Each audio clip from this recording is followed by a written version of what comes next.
For all the people asking for a Rocky Boy Johnson intro, there he's are. Happy? Glorious! No, I won't give in till I'm victorious!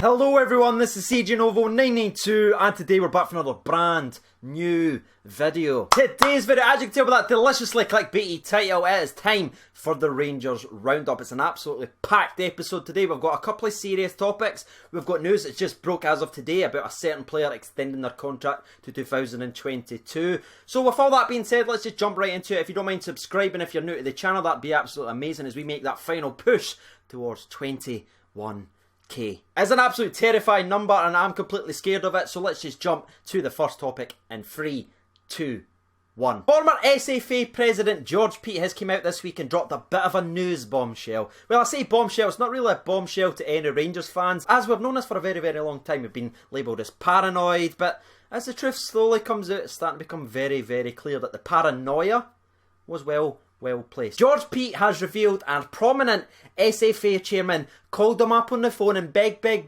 like a little bitch not to help the Rangers in any way during their build up towards the European final, which would have not only brought a lot of success and a lot of reputation towards Rangers but also the Scottish game. So this SFA chairman went out his way to make it difficult and made sure that Rangers weren't helped in any way possible. This prominent SFA chairman. Now George, the only thing he didn't do during this statement was name who this SFA chairman was, but he did make sure to say the word prominent, so I think he's labelling him pretty well. And before we go even further and discuss this pathetic little attempt, I just want to take a wee step back and look what actually happened from the Russia side of things. Now Russia, given their club our extended break to make sure they were at 110%, they went out their way to make sure that Russia was in the best possible position to bring that European trophy to them. Our SFA, instead of giving us an extension, which, by the way, I know what you're going to say right away if you're coming on this video and you're not a Rangers fan, the league was already extended, CJ, what are you talking about? Yeah, the league was actually extended that season, but it had nothing to do with Rangers. It had to do with poor weather conditions and a lot of games being called off because of those weather conditions. Because I've seen that argument already and that's absolutely pathetic. If you actually go back and look, the league was extended because a lot of games were actually called off. It had nothing to do with Rangers and their European journey. Just look at it, right? Before we went up and played in a European final, which would have brought a lot of acclaim to Rangers and the Scottish game, we were forced to play 5 games in 11 days. Not only did this cost Rangers the best possible chance to win a European trophy, it also cost the league. We barely beat Queen of the South in a Scottish Cup and obviously eventually fell in the European final itself. Now you might be asking yourself, why would they do that, CJ? Why would this SFA pathetic loser call up and beg and plead to the president of the SFA not to help Rangers in any way?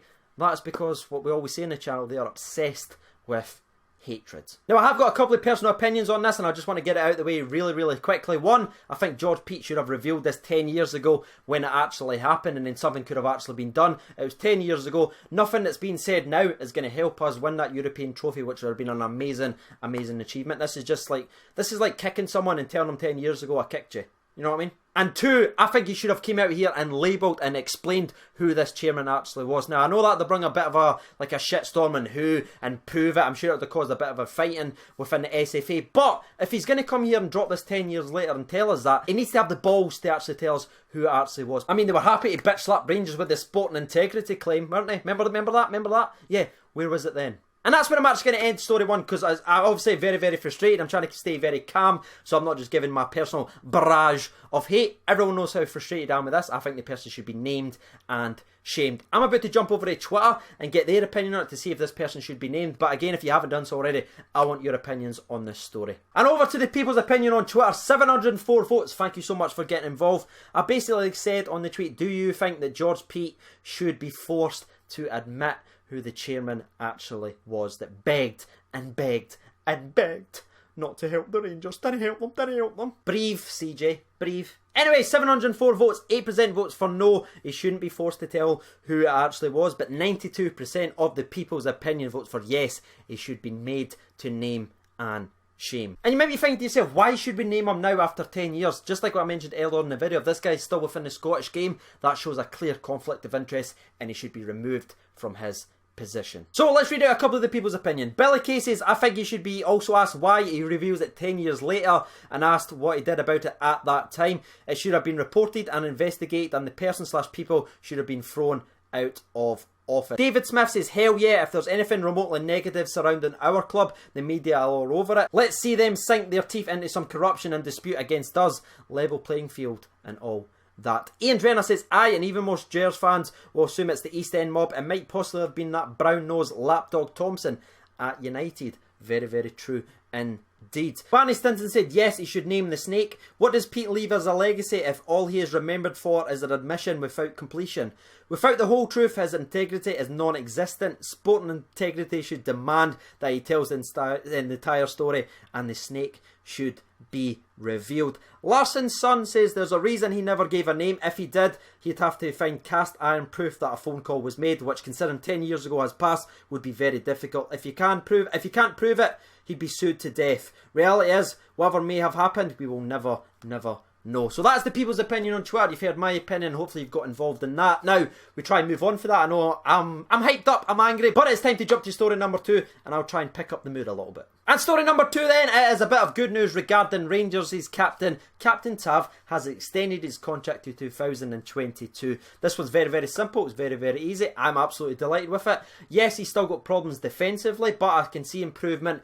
Gerrard's obviously been on record speaking how much of a leader he actually is. He's always there. Everything that Gerrard's ever asked him to do, Tav has done. And also getting your best players to commit to the club is always a positive thing to get the momentum swinging. All pointing to good signs at the Glasgow Rangers, and that's my opinions on it. I'm absolutely delighted with it. I think Tav's still one of our best players, and with what I've heard from Gerrard talking about him, it's clear to see that he's going to be here for a very, very long time. Now, story 2.5 is actually going to be in a wee bit of a different vein. And the reason I say that is it's about a player at Rangers just now. His name is Umar Sadiq. Remember him?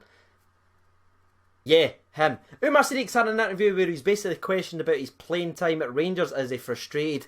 Is he looking for an early exit? Very, very prompt questions, but to be fair to Umar Sadiq, he answered them very, very honestly, and even said a couple of nice things about Gerrard at that time, saying it's maybe not going the way he thought it was going to go when he originally signed, but he's working hard in the training session. He's trying every single day to prove himself to a legend like Steven Gerrard. That's his official quote on that, by the way. And also addressing the early exit question, and to be honest with you, there's been a rumour that's kind of hit for the last 48 hours that he would be leaving in January. He basically just says January's a long time away, he's got a lot of improvement to do, and yeah, he's not considering leaving any time soon. So that's his opinion on it. However, I thought it'd be interesting to know what your opinions are on the striking situation, because when we signed him, we were like, great, that's a backup to Alfredo Morelos, right? We were understood that he's going to push Morelos, try and get in there, but now we've signed Kyle Lafferty, and he's dropped all the way down to third string. To be honest, he's basically just playing on the under-21s at the minute. He doesn't look like he's going to get anywhere near the park, in my view. And even his cameos, the 10-15 minutes that he's actually played here and there,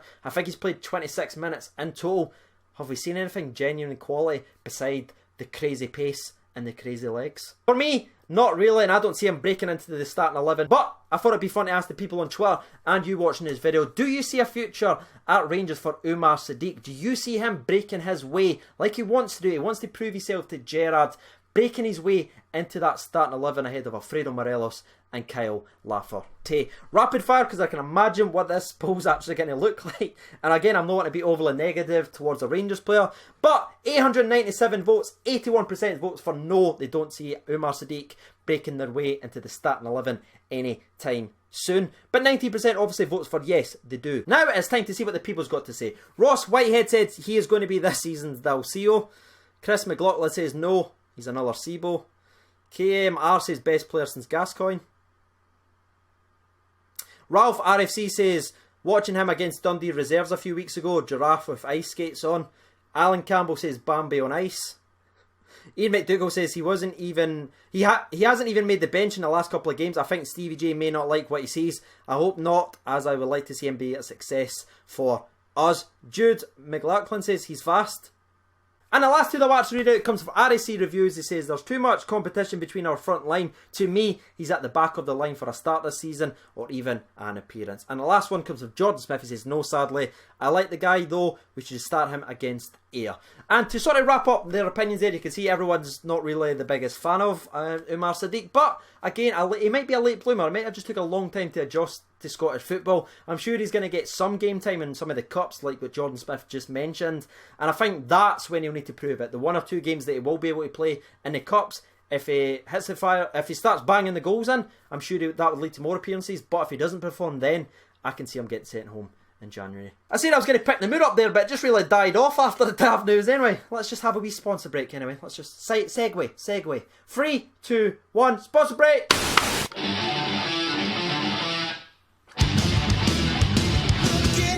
Now, as we've reached the end of today's video, yeah, that's sad face. This week's Rangers Roundup is done. As always, we leave the third and final part of every Rangers Roundup up to the people to ask you their question. And today's question comes from Dylan Girvin. He says, what's more important, the Europa League or the league? For me personally, it's very simple. 55 is more important. And yeah, I found the question quite interesting, and Dylan's obviously been a long time subscriber. He's been dying to get a question out there, so shout out to Dylan Girvin at Dylan Girvin 36. I will be back tomorrow. Hopefully you did enjoy this video enough to smash that like button. Every like definitely helps the channel out as we try and grow as big as we can. I've been CJ Over 92. Thank you so much for watching, and bye bye.